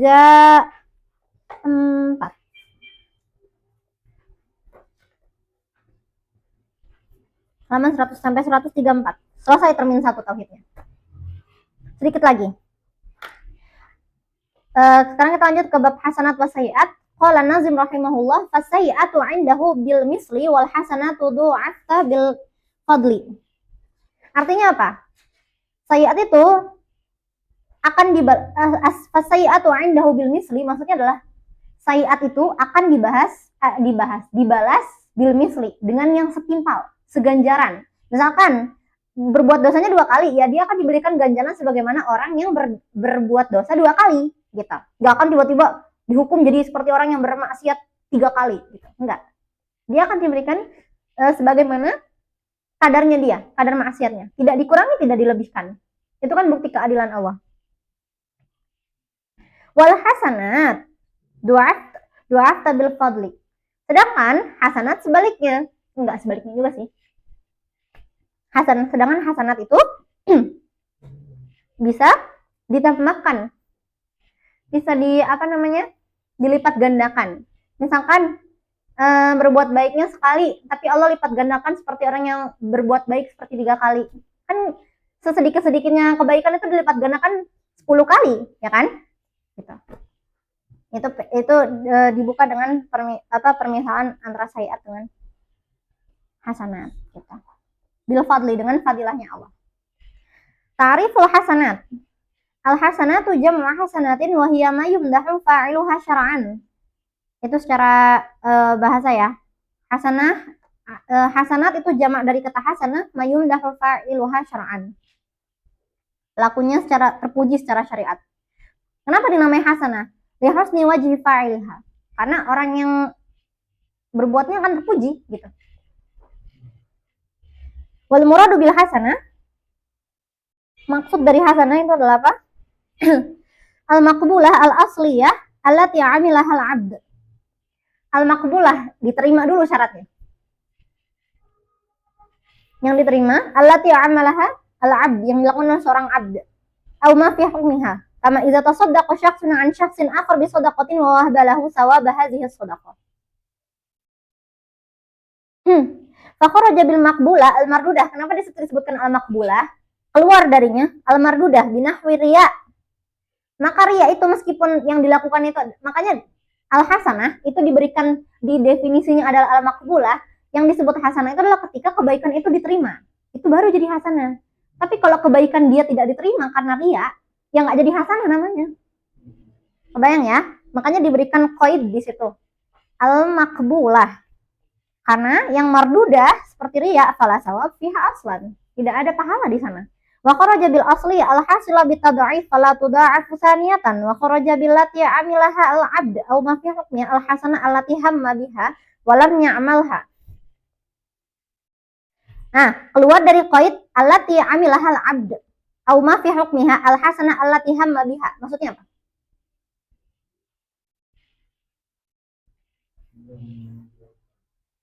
Yang dilakukan. Maka keluar darinya perbuatan baik yang seperti apa? Yang cuma terbatas di hamun. Hamun itu cuma keinginan. Maka kalau perbuatan kebaikannya itu terbatas sampai hamun doang, maka fatuk tabu wahidah, maka dihitung pahalanya 1. Min ghairi tad'if, tidak dilipat gandakan, gitu. Yang dilipat gandakan tadi itu adalah perbuatan yang bil fi'l, yang terjadi beneran. Tapi kalau cuma sampai di hamun, itu tercatatnya 1 kebaikan. Itu aja udah baik banget, Masya Allah. Cuma berniat doang, tapi dicatat gitu kebaikannya. Gitu. Ta'rifus sayyi'at, tadi udah hasanat. Sekarang sayyi'at. Sayyi'at jam'u sayyi'atin wa huwa ma yuzammu fa'iluha syar'an. yang tercela pelakunya secara syariat, shaghiratan kanat au kabirah, baik yang kecil maupun yang besar. Wasumiyat sayi'atan li'anna fa'iluha yusa'u 'indal muqabala 'alaiha yaumil qiyamah. Kenapa disebut sayi'at? Karena yusa'u 'indal muqabala 'alaiha yaumil qiyamah, karena orang yang melakukan ini akan yusa'u, akan mendapatkan ganjaran yang buruk 'indal muqabala 'alaiha yaumil qiyamah. Yusa'u 'indal muqabala itu maksudnya dapat ganjaran yang buruk gitu ketika hari kiamat. Wal muradu bi sayi'ah, dan maksud dari sayi'ah. Jadi jelas ya tadi dia cara menjelaskan tarifnya itu gitu. Satu, takrif secara lugahnya dulu gitu. Jamak dari apa? Terus artinya secara lugah. Kemudian kenapa dinamai hasanah, kenapa dinamai sayi'ah? Terus baru dijelaskan maksudnya gitu. Secara syaratnya seperti apa? Allati 'amilahal 'abdu haqiqatan. Nah itu, takrif sayi'at. Allati 'amilahal 'abdu haqiqatan, yang dilakukan oleh seorang hamba haqiqatan, secara hakikat. Ka'an yakuna sabba syakhsan aw aqqa walidayhi masalan aw ma fi hukmiha. Jadi dia beneran ngelakuin. Itu baru dicatat sebagai sayi'ah. Itu baru yang namanya sayi'ah. Ka'an yakuna zalama ahadan fi dunyahu, zalimin orang, fa yu'khadh min sayi'atil mazlum wa tutrah 'ala zalim. Pernah dengar kan kaidah yang menyebutkan bahwasanya kalau orang berniat berbuat baik dicatat. Kalau dilakukan beneran kebaikannya, dilipat gandakan. Kalau orang berniat berbuat jahat, dicatat nggak? Nggak. Katanya kalau kejahatan gitu, nggak dicatat. Kalau dilakuin baru dicatat, gitu. Jadi dermawannya Allah adalah ketika orang berbuat baik, meskipun baru sampai hamunnya dia doang, tapi sudah dicatat satu kebaikan. Sedangkan kalau dia mau berbuat jahat, malaikat disuruh hold dulu, tahan dulu, jangan dulu dicatat. Gitu. Sampai dia berbuat beneran. Baru dituktab alaihi sayi'ah. Jadi yang di ta'rif hasanah itu yang paling maksudnya apa? Sama lihat wasat dan wasyasun yang sebentar. Oh. Al-maqbula al-asli allati 'amilaha al-'abdu aw ma fi hukmiha, kama idza tasaddaqa syakhsun 'an syakhsin akhar bi sadaqatin wa wahaba lahu sawaba hadhihi shadaqah. Misalkan ana mau sedekah, ana titipin ke teman ana. Nah, wa wahaba lahu sawaba hadhihi shadaqah, maka sawab dari sedekah itu tetap kembali ke ana. Meskipun kita nitip sedekahnya gitu. Tasaddaqah syakhsun, misalkan gini. Ana bersedekah atas nama orang terdekat ana yang sudah wafat gitu. Misalkan ini ana sedekah tapi atas nama ini ya gitu, yang sudah wafat, maka itu sawabnya akan balik akan sampai gitu ke orang yang sudah wafat itu, atau ke orang yang masih hidup gitu. Misalkan ana ingin bersedekah, ini deh hari ini ana mau sedekah tapi pahalanya semoga sampai ke adik ana gitu, itu juga boleh, sawabnya akan nyampe ke orang yang tasaddaqu anhu, gimana jelasannya, ke orang yang disedekahkan atas namanya dia gitu. Itu makanya disebutkan auma fi hukmi. Kebayangkan? Jadi ada yang al-asliyah. Al-asliyah adalah ketika ana bersedekah, pahalanya untuk ana. Artinya ana bersedekah untuk diri ana gitu, pahalanya kembali ke ana. Tapi kalau auma fi hukmiha seperti itu, ana yang bersedekah tapi ma fi hukmiha itu binisbah li man tasaddaqa anhu. Kebayang ya?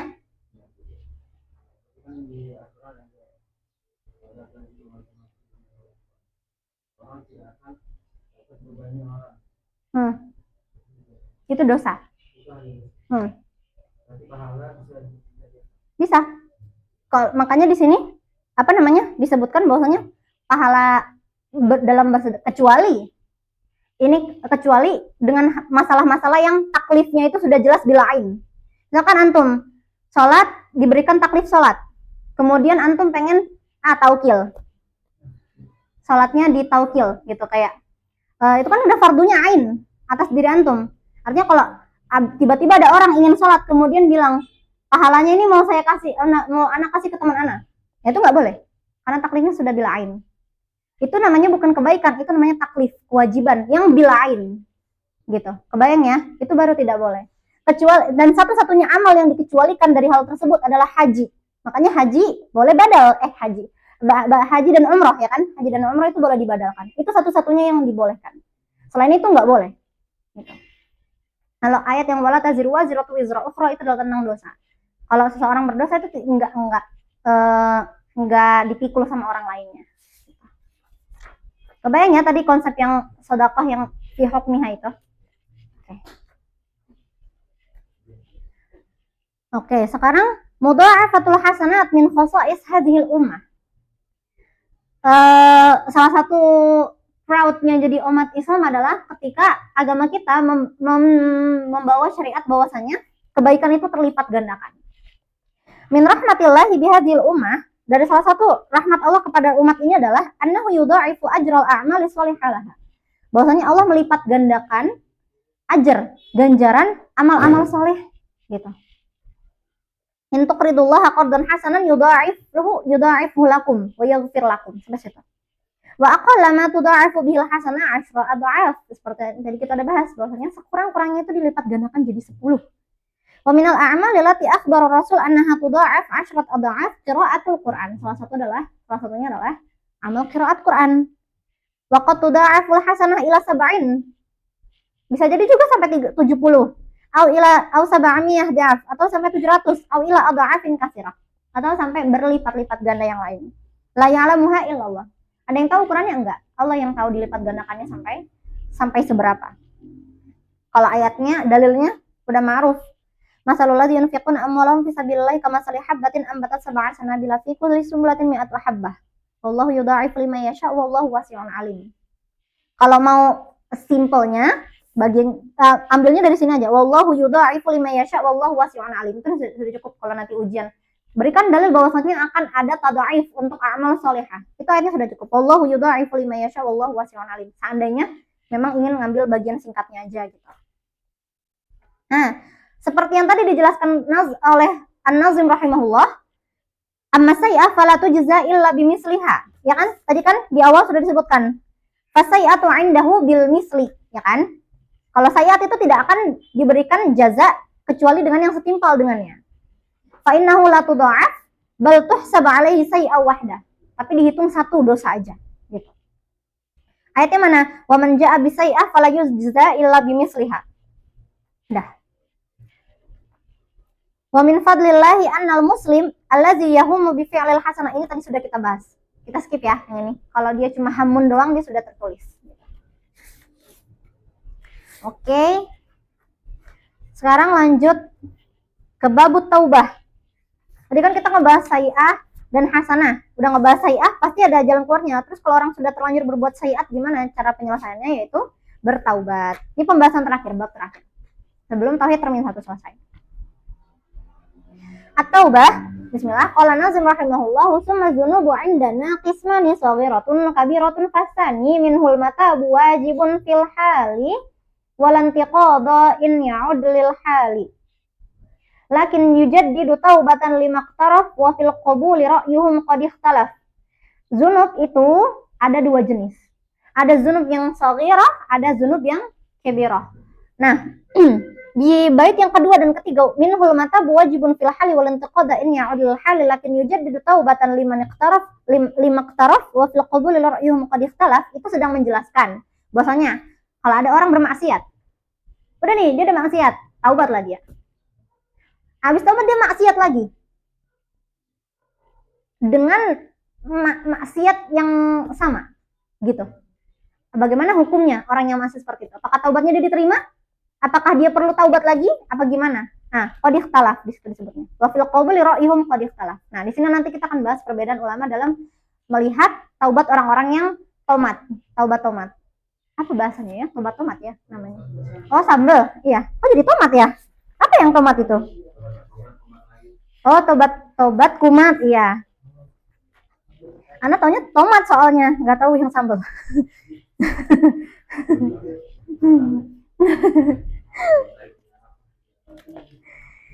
Ya Allah. Oke, ta'rif taubah. Atau balughatan tadullu ala ruju'. Taubat itu secara bahasa artinya kembali. Yuqalu taba wa anaba idza raja'a an dzambi. Kalau dia kembali, maksudnya kayak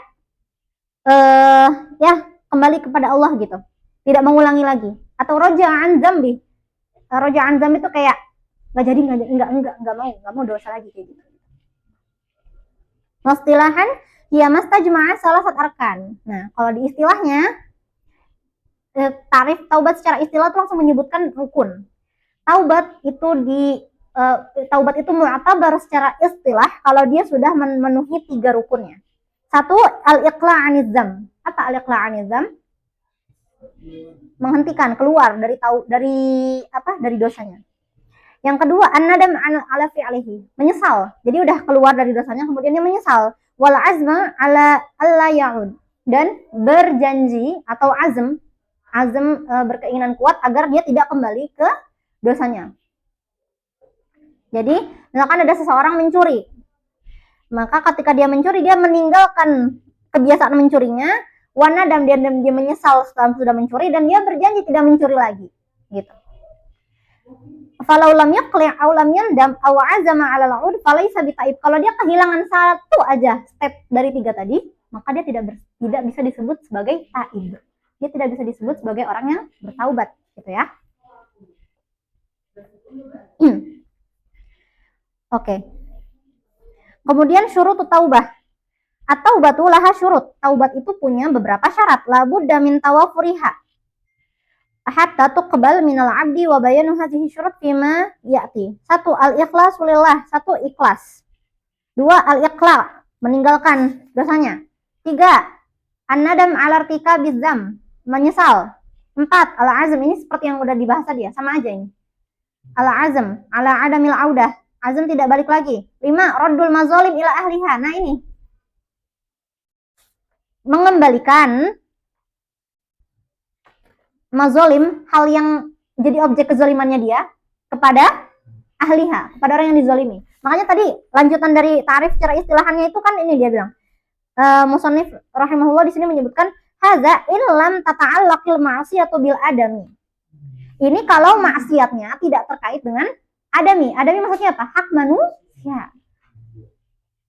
Fa in ta'allaqat bihi falaha ruknun rabi'. Ketemu kan tadi di tarif secara istilahannya itu. Maka kalau terkait dengan hak seorang adami, hak seorang hamba, wahwa raddul, maka ta'allaqat bihi ruknun rabi'. Dia nambah satu lagi rukunnya. Jadi kan ada 3 rukunnya. Tapi kalau dia nyangkutin hak manusia di sini, rukunnya jadi ada 4. Apa? Raddul mazlamah ila zalikal adami au tahsilul bara'ah minhu. Kebayang ya? Jadi kan kalau misalkan dosa, nggak sholat itu dosa. Tapi itu haknya hak Allah di sana, bukan hak manusia. Menyembah, ubudiyah kan sholat itu. Tapi kalau dia dosanya korup, nah itu nambah 4 rukunnya. Jadi kalau dia tidak mengembalikan kezaliman itu, yang harta yang dikorup kepada orang-orang yang berhak, dia belum disebut taib. Kemudian syarat yang ke-6, lanjut lagi ya ke syarat. Antakuna taubah qoblal gorgoroh. Tadi apa gorgoroh? Kerongkongan. Ketika ruh sudah sampai kerongkongan. Gitu. Nah, taubatnya sebelum waktu itu gitu. Ibarat kalau gorgoroh itu bahasa ininya injury time lah. Bukan injury time lagi, itu udah game over. 7, antakuna taubatu qabla tulu'i syamsi min maghribiha. Taubat itu sebelum terbenamnya matahari dari barat. Tadi kan kita belajar ya bahwasanya kalau yang kubro ada yang yughliqu babat taubah. Nah ini maksudnya. Salisan ra'yul asy'ariyah wal maturidiyah fi taubatil kafiri wal 'asi 'indal ghargharah. Nah, tadi kan kita ngebahas tentang ghargharah.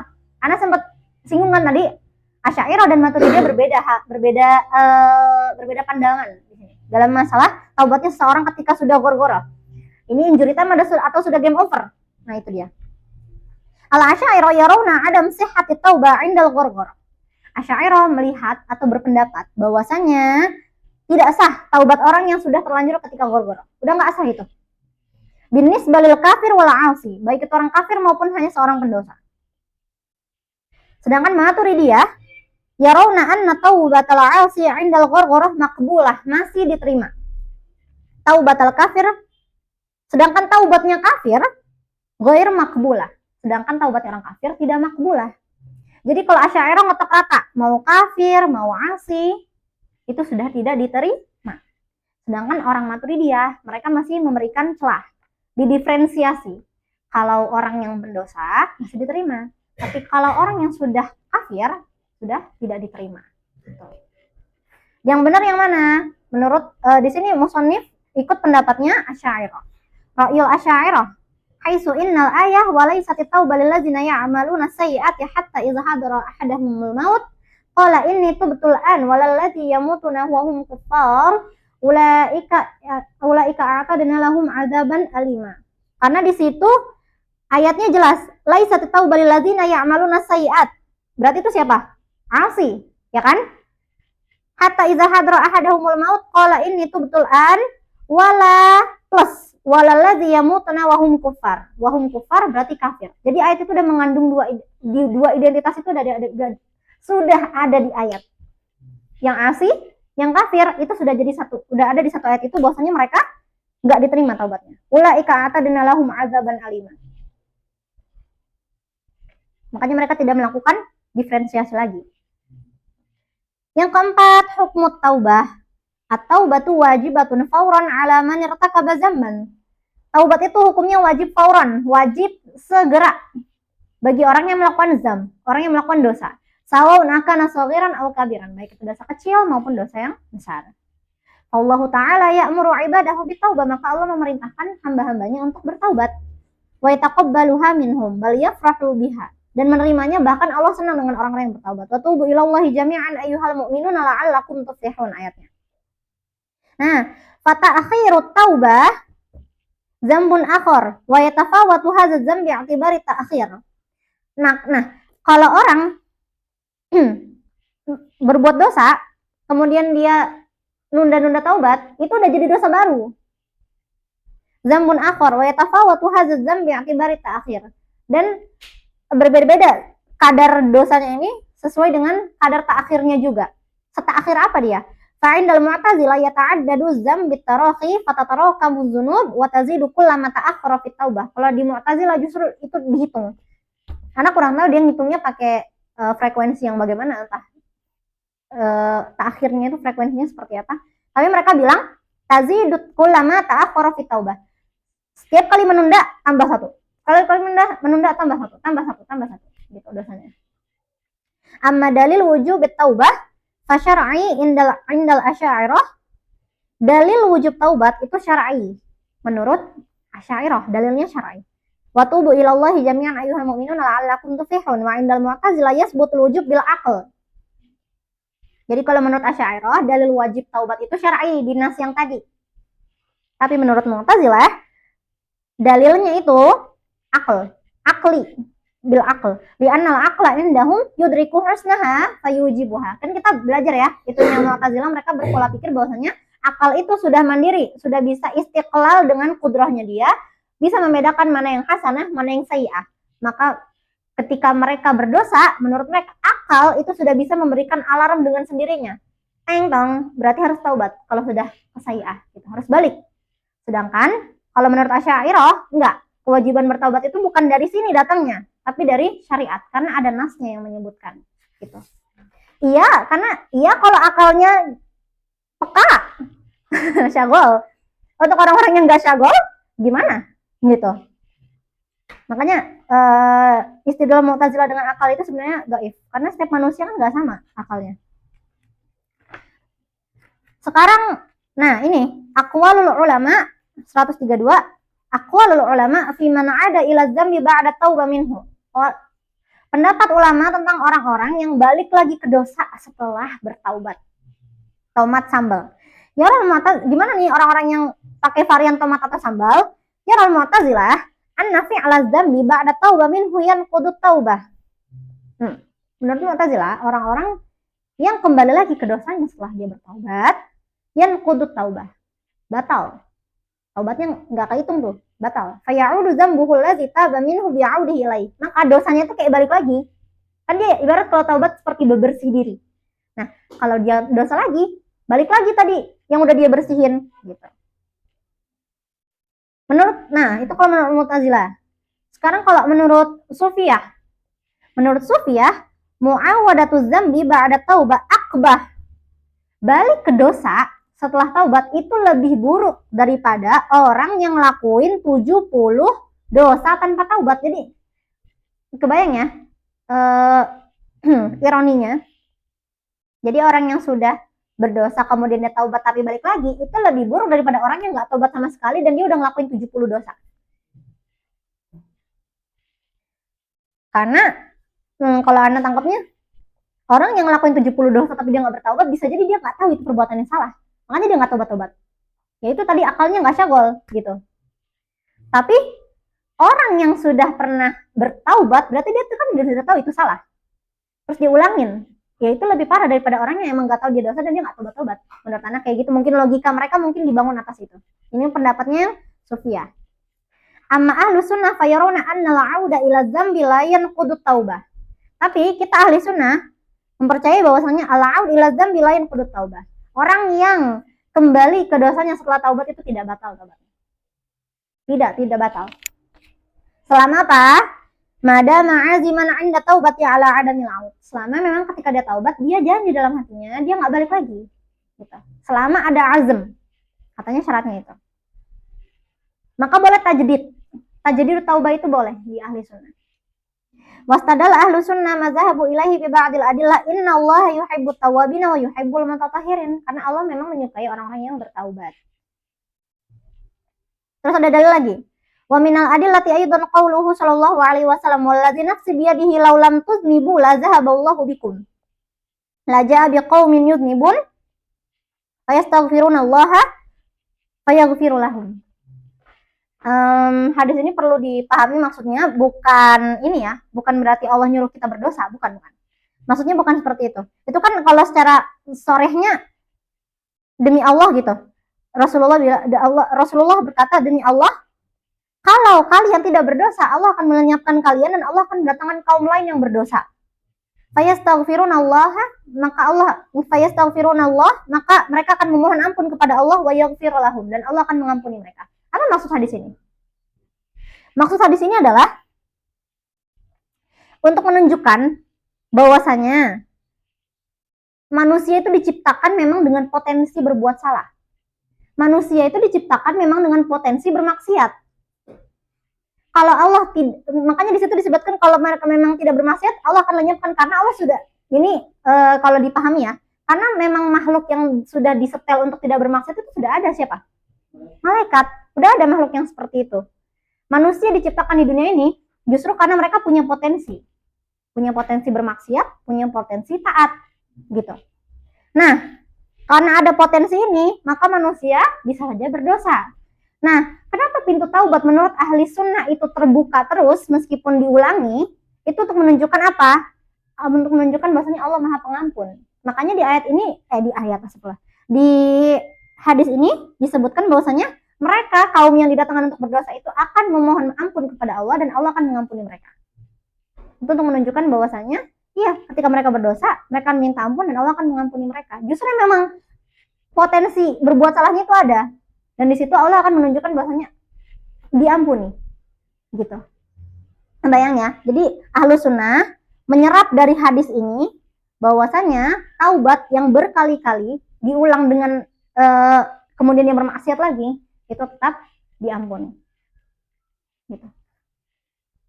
Oke. Sekarang araul ulama fi qabulit taubah. Pendapat ulama tentang diterimanya taubat.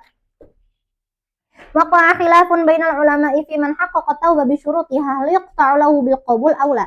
Nah, ulama berbeda pendapat tentang orang-orang yang sudah memenuhi syarat-syarat bertaubat. Apakah yuqta', apakah udah akid pasti ini dia diterima atau enggak? Jadi kan ada syarat-syaratnya kan yang kita pelajari tadi itu. Apakah sudah qat'a ini diterimanya atau enggak? Fil bidayah la yajibu 'ala Allahi syai'un aqlan. Pertama-tama kita harus percaya bahwasanya tidak ada hal yang wajib bagi Allah secara akal. Akal kita tidak menerima bahwasanya Allah itu wajib sesuatu. Kok Tuhan diwajibin kan gitu. Enggak ada yang wajib bagi pemilik semesta alam. Lakin ikhbaruhu azza wa jalla an asya' aujabaha 'ala nafsihi yaqtadi wujubatil kal asya'i sam'an wa min dzalika takhlidul kuffar fin nar. Amma qabulu taubatit ta'ib faqad zahaba ahlu sunnah Nah, sekarang kita mau ngebahas taubat orang yang taubatut taib. Ahlus sunnah berpendapat gimana? Anna tauba min ayyi dzambin mahma azuma walau kana kufran akbara maqbulah. Mata stajma'a sahibuha syurutuha. Jadi taubat dari dosa apapun, sebesar apapun, laukan kufran bahkan kekafiran sekalipun, kalau dia taubat ya, kalau dia taubat, makbulah, itu tetap diterima. Selama istajma'a sahibuha syurutuha, selama syarat-syarat tadi itu terpenuhi. Wa anna Allah yaqbaluha min 'abdihi fadlan minhu wa karaman. Allah menerimanya itu apa? Fadlan minhu wa karaman. Ini untuk takyid ini datang untuk membantah bahwasannya penerimaan taubat mereka ini secara akal. Salah ya. Kalau nanti ada statement Allah wajib untuk menerima taubatnya orang-orang yang bertaubat aklan. Jawabannya benar atau salah? Salah. Tapi Allah menerima ini apa? Fadlan minhu wa karaman. Bentuk fadilah dari Allah dan kemuliaan dari Allah. Itu kenapa diberikan taklid fadlan minhu wa karaman. Itu perlu disebut ya nanti kalau di ujian. Fadlan minhu wa karaman. Wa huwa alladhi yaqbalu taubata an 'ibadihi wa ya'fu 'anis sayyi'ati wa ya'lamu ma taf'alun fa hadza wa'dun karim wa wa'dul karim la yatakhallaf. Kalau wa'd la yatakhallaf ya. Wa inna ma nad'u biqabuliha khaufan min an takuna syurutuha ghairu mutahaqqiqah minal ikhlas wa husnin niyat. Nah, gini. Kan berarti pertanyaan, Ahlus Sunnah kan bilang bahwasanya taubat kita itu diterima meskipun dosanya itu sebesar kafir sekalipun, kekufuran sekalipun itu diterima. Terus kenapa yang kita berdoa? Nah, kita tuh berdoa, ya Allah terimalah taubat kami. Itu apa? Khaufan, karena takut. Takut dari apa? Ada beberapa syarat-syarat yang ghairu mutahaqqiqah. Tadi kan syarat-syarat yang ingat nggak tadi syarat yang pertama apa? Ikhlas. Manusia bisa nggak ngitung ikhlasnya dia? Enggak. Nah itu. Ada aspek syarat, kebetulan aspek ini nggak bisa kita ukur, dia jadi syarat. Makanya kita berdoa. Gitu. Ya Allah, udah maghrib ya. Dia lagi selesai. Oke.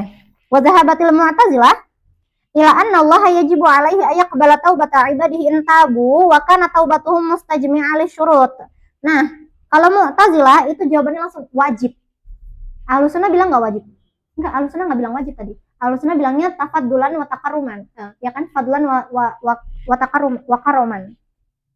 Sedangkan Mu'tazilah bilangnya wajib. Menyalahi kaidah kita nggak? Menyalahi, nggak ada yang wajib bagi Allah. Wa hadza kalamun fihi tatawul. Ini seperti berpanjang-panjang. Izla yajibu 'ala Allahi syai'. Udah, pokoknya pegangannya satu, tidak wajib bagi Allah apapun. Kama ajma'u 'ala anna taubatal kafiri maqbulatun bimasyiatihi. Sebagaimana umat Islam, para ulama itu berijma' bahwasanya taubat orang kafir itu maqbulah, diterima bimasyiatihi kalau taubat.